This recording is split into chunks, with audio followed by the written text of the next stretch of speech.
आज का मार्केट का हालचाल। आज क्रूड 77.63 अमेरिकी डॉलर प्रति बैरल के आसपास है और रुपया एक अमेरिकी डॉलर 85.84 रुपए के आसपास है। यूएस डॉलर इंडेक्स 108.41 पर था। यूएस 10 साल की बॉन्ड यील्ड 4.67% थी, जबकि VIX 17.82 के आसपास था।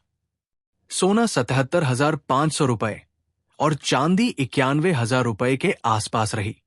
बेस मेटल्स में कॉपर और नेचुरल गैस में तेजी रही। यूएस PMI 49.3% पर आया। संयुक्त राज्य अमेरिका में नौकरियां बढ़कर 8.1 मिलियन हो गई। अमेरिका के आर्थिक आंकड़े आए मजबूत। महंगाई बढ़ने की आशंका से रेट कट की संभावना कम हो गई है। FII ने 1,499 करोड़ रुपए की बिकवाली की, जबकि DII ने 1,695 करोड़ रुपए की खरीदारी की। 31 जनवरी 2025 से NBCC F&O में Phoenix Mills, Castrol, Gland Pharma, Solar Industries, Torrent Power से जुड़ जाएगा। एमडेम ने B6 की कीमत 26.9 लाख रुपए और एक्सीवगे की कीमत 30.5 लाख रुपए रखी है। 14 जनवरी से टेस्ट ड्राइव और 14 फरवरी से बुकिंग और मार्च 2025 से डिलीवरी।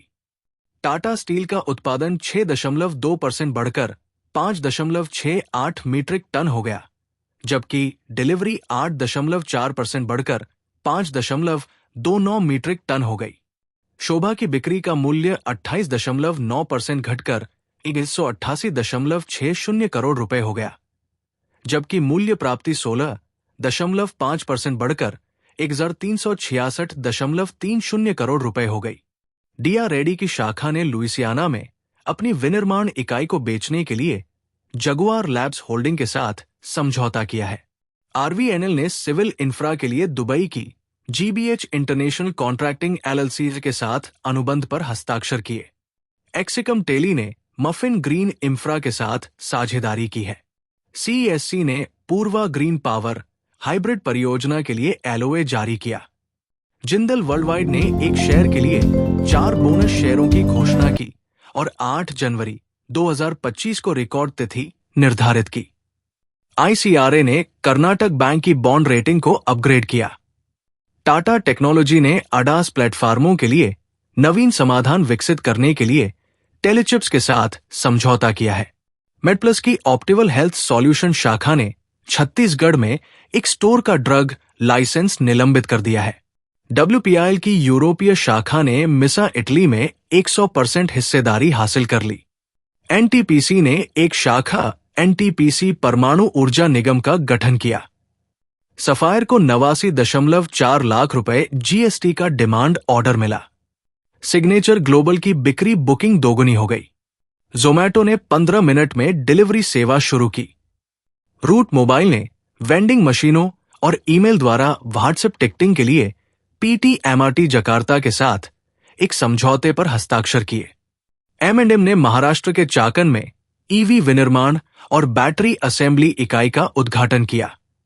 L&T को 1,000 करोड़ रुपए से 2,500 करोड़ रुपए के बीच ऑर्डर मिले। सरकार 31 जनवरी 2025 से कृषि वायदा पर प्रतिबंध हटाने के प्रस्ताव पर विचार कर रही है। सुवेन लाइफ साइंसेज ने अपनी तंत्रिका तंत्र दवा सुवन 16107 के पहले चरण के क्लिनिकल परीक्षण की घोषणा की। यूनाइटेड ब्रूअरीज ने तेलंगाना बेवरेजेज कॉरपोरेशन को आपूर्ति बंद कर दी है। कंपनी ने बियर की कीमत में संशोधन नहीं किया है और कंपनी पर 900 करोड़ रुपए का बकाया है। DCX सिस्टम्स को इजराइल के ELTA से CIWS close in weapons module assembly के लिए 483 करोड़ रुपए का ऑर्डर मिला है, जिसे 12 से 15 महीने के भीतर पूरा किया जाएगा। कंपनी के कुल ऑर्डर का 70% हिस्सा रक्षा और एरोस्पेस क्षेत्रों में काम करता है, निर्यात के लिए है। ट्रांसफार्मर और रेक्टिफायर कंपनी का मुनाफा सालाना आधार पर 15 करोड़ रुपए से बढ़कर 55 करोड़ रुपए हो गया।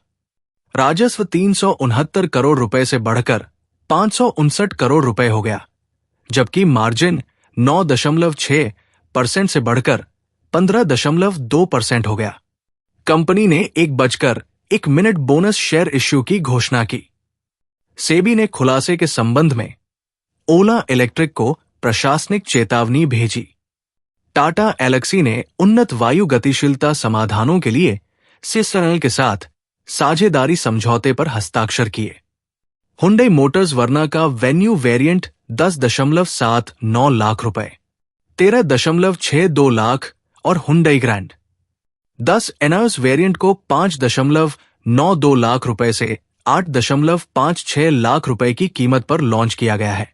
आज pharma metals, auto, realty, PSI में मुनाफा वसूली हुई, जबकि ऑयल एंड गैस और आईटी सेक्टर के शेयरों में खरीदारी रही। बीएसआई सेंसेक्स 78,948 पर, एनएन निफ्टी 23,689 पर और बैंक निफ्टी 49,035 पर बंद हुआ।